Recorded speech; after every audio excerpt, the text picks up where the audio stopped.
Let's conclude our short comparative survey. We noted several similarities between the stories of creation in Enuma Elis and Genesis 1. They are basically two different stories. They do not entirely parallel each other, yet they both share several basic conceptions. 1. At the beginning of creation, the world consisted nearly only of water. 2. These waters are called téhôm in Hebrew and Tiamat in Akkadian. These are probably two versions of the same ancient word. 3. One of the first acts of creation was the division of the vast body of water into two parts to serve as the heavens above and the groundwater and/or seawater below. 4.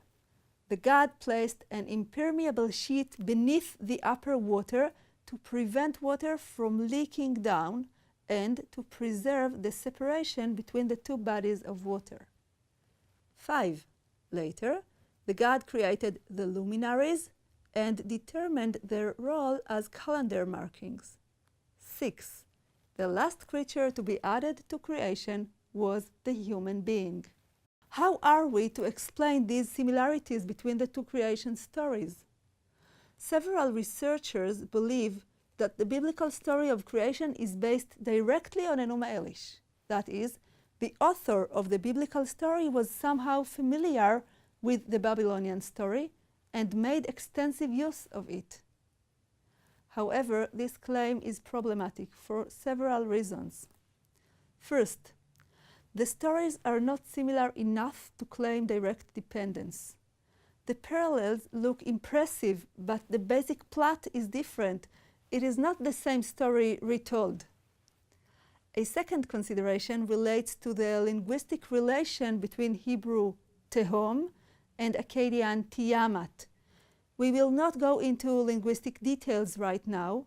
It's enough to say that a comparison between these two terms shows that the Hebrew source cannot be dependent upon the Akkadian source, and that the two stories probably originate from a third common source. You can find more details in the appendix to this lecture. A third consideration against direct literary dependence is the fact that stories similar to Enuma Elis are known from all over the ancient Near East. A myth which describes a hero god overcoming the sea in ancient days was preserved in different languages and places. We will discuss this issue later in this unit. For now, it's enough to conclude that we must look at the broader picture before determining the exact relation between Genesis 1 and Enuma Elis. Let's close this part of the discussion with a more modest conclusion.